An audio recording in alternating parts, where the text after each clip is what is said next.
o que ajuda e o que atrapalha a sua autoestima.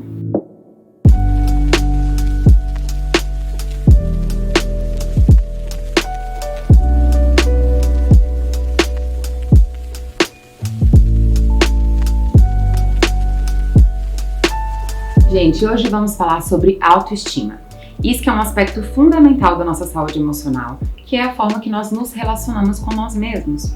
Então eu trouxe 5 pontos de quais são as atitudes que atrapalham a nossa autoestima e quais são as atitudes que ajudam a nossa autoestima. Lembrando que eu vou falar aqui apenas de situações onde você tem poder sobre isso. Não vou falar sobre situações fora, externas. Afinal, a nossa autoestima é o que vai ajudar a gente a não só lidar melhor com as situações frustrantes, com as situações difíceis, né, sem se destruir e sim buscando soluções e caminhos construtivos pra gente, mas também aproveitar as situações boas e saudáveis. Quando a gente tá com uma baixa autoestima, às vezes a gente não só se embanana para lidar com as coisas destrutivas e acaba se agredindo junto, como também a gente não consegue usufruir dos benefícios que a vida está nos trazendo e as relações. Então vamos primeiro para 5 atitudes que atrapalham a nossa autoestima. Primeiro, controle. Por que o controle atrapalha tanto a construção da nossa autoestima? Porque a gente está gastando energia e foco no externo. Toda vez que a gente tenta controlar relações, situações e circunstâncias, isso denuncia uma insegurança interna, né, que provavelmente vem aí de uma baixa autoestima. Então a gente fica ali gastando toda a nossa energia com algo que a gente de fato não tem poder, que é apenas uma fantasia. Então isso acaba gerando atitudes destrutivas com a gente e com o outro. Um gasto de energia que não vai trazer bons resultados para você. Afinal, você fica então ali sempre fantasiando que você só tem valor quando você controlar as situações. E quando a vida trouxer uma crise, uma situação que você não tem poder e não tem controle, você imediatamente vai adoecer, vai se sentir extremamente enfraquecido e vulnerável na vida. Então invista aqui, abra mão do controle externo e invista mais na sua autoimagem. Vamos para um exemplo? Vamos dizer que você fantasia que você só tem valor no seu trabalho porque você dá conta de tudo, né? Então você está no controle de tudo. Você está sempre centralizando as coisas para você, né? E tudo tem que passar por você. Se essa é uma fantasia sua e você busca controlar, no momento em que acontece alguma situação que naturalmente vai acontecer de falha, né, onde alguma coisa sai errado, enfim, que você não tem controle de tudo, afinal você trabalha com uma equipe, você trabalha com uma dinâmica, você também é um ser humano, imediatamente você vai se sentir inferiorizado, você vai se sentir diminuído, aquilo pode ser extremamente destrutivo para sua autoimagem, você pode se punir, se penalizar, né, e às vezes até entrar num processo adoecido, né, de ansiedade, de depressão, porque fantasia que só tem valor porque controla tudo que acontece. Então é importante a gente desenvolver autonomia de valor. Entender que o nosso valor não está em só acertar ou só errar, e sim em nós, na nossa atitude, em como a gente busca, né, expressar a nossa vida ali, no caso, como profissional. Número 2, vitimização. Bom, a vitimização ela é tão destrutiva porque ela tira a pessoa do centro da sua própria vida. Então, quando a gente se vitimiza, a gente está sempre jogando a culpa no outro. E isso tira o nosso poder pessoal sobre a nossa vida. Gera um sentimento de insegurança na vida muito grande. Afinal, você se sente sem saída, você se sente sem poder na sua própria vida. Então, às vezes, pode ser um pouco dolorido a gente perceber a nossa responsabilidade em algumas situações, nas circunstâncias destrutivas, né, ou desagradáveis da vida, mas a médio e longo prazo isso vai ser extremamente construtivo, afinal vai te gerar aí um crescimento pessoal, um aprendizado, né, onde você verdadeiramente tem poder e responsabilidade, que é com você mesmo, para que você não repita essas situações. Por exemplo, se eu sempre me vitimizo de que nunca aparece uma pessoa legal para mim, né? Nunca me relaciono com uma pessoa legal. E aí eu não percebo como eu participo disso. Eu não percebo que às vezes a minha atração por pessoas, né, escassas, indiferentes, agressivas, né, acontece na minha vida. Eu não vou mudar o padrão que acontece antes dessa escolha, que é aqui dentro. Então é importante que a gente se responsabilize, né, por essa atração, entender de onde que vem isso, né, o que isso tem a ver com a minha história de vida, para que a gente possa romper a partir do nosso poder pessoal. A vida ela vai continuar a mesma, vão ter pessoas legais, vão ter pessoas destrutivas, né? E a sua atitude emocional, mental, é o que vai fazer você se encaminhar para essas escolhas. Número 3, relações complementares. O que são relações complementares? Bom, basicamente são relações onde cada um faz uma função.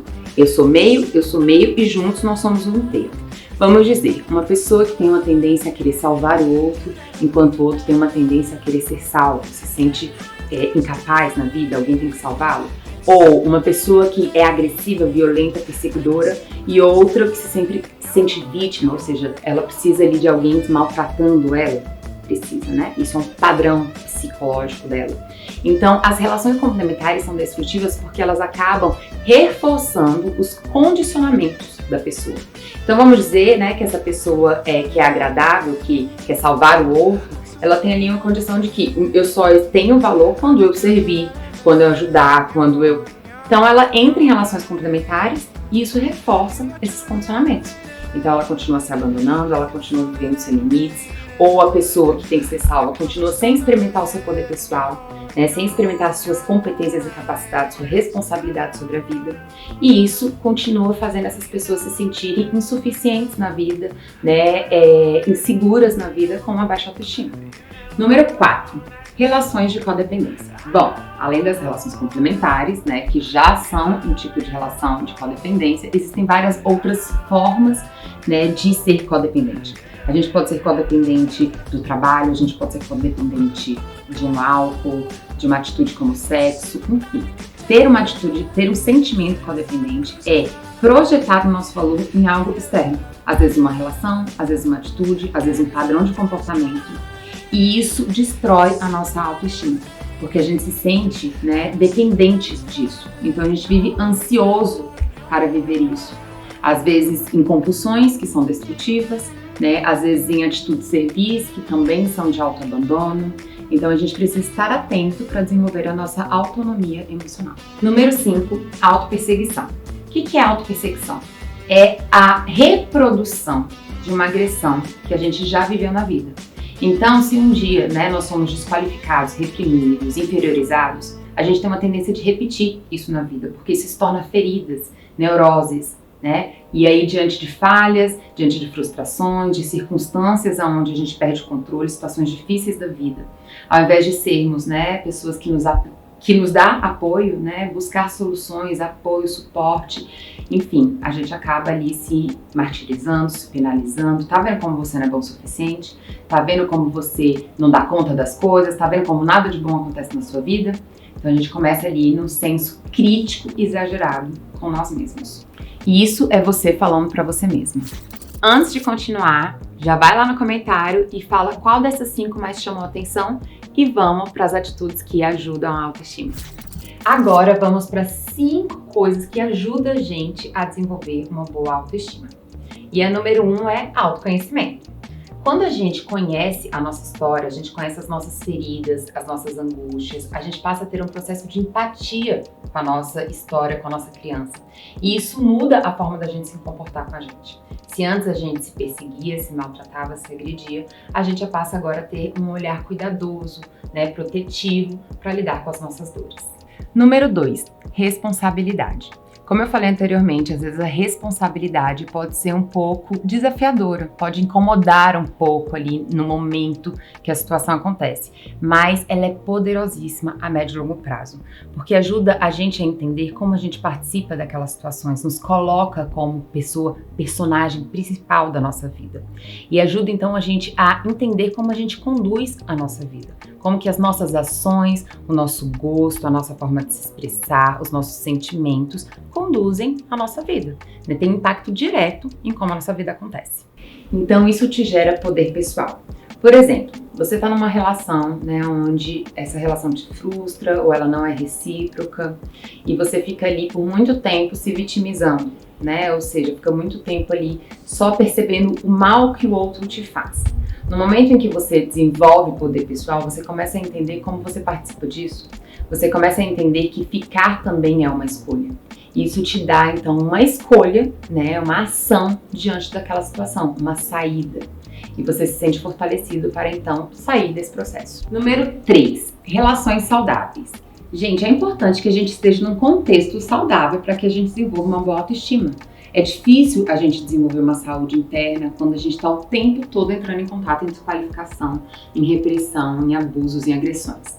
Então é muito importante a gente realmente se proteger, né, e cuidar com que a gente se expõe, para onde e quais relações a gente vive. E que nessas relações exista, então, o reconhecimento da individualidade, para que a gente evite aí as projeções, né? Ou seja, a gente não fique responsabilizando o outro pelas nossas questões e nem o outro fique nos responsabilizando pelas questões dele e aí acabe vivendo relações abusivas, tóxicas, com chantagens, ameaças, etc. 4, autonomia emocional. Bom, a autonomia emocional fala exatamente sobre você desenvolver a capacidade de lidar com as suas emoções e confiar nelas, onde você tem o poder, né, e a tranquilidade de saber o seu valor. Ou seja, você não precisa estar provando o seu valor, você não está dependendo de uma coisa externa, de uma circunstância ou de uma pessoa para se sentir seguro e bem com você mesmo. Então, a autonomia emocional vem exatamente do autoconhecimento, exatamente da responsabilidade. Ela, na verdade, é quase uma consequência desses caminhos anteriores. Número 5, desenvolver respeito consigo. Gente, isso é fundamental. Muitas vezes a gente fica num desejo, né, que o outro faça pela gente aquilo que a gente mesmo não faz. Então é muito importante a gente perceber, né, a forma que a gente se trata diante de uma situação difícil, diante de uma situação feliz. Então, criem respeito por vocês mesmos, nos seus limites, né, se exponham a situações boas. Isso com certeza vai ajudar você a se sentir mais seguro com você mesmo e com uma melhor autoestima. Bom, gente, essas não foram necessariamente dicas práticas, mas dicas reflexivas sobre como a gente pode cuidar da nossa autoestima, isso que é um bem precioso na nossa vida. Espero que vocês tenham gostado. Se você gostou, deixa aqui o comentário qual das dicas mais te chamou a atenção. Convida alguém pra gente trazer mais gente aqui pra comunidade da Dri e não se esqueça de se inscrever. Um beijo e até a próxima!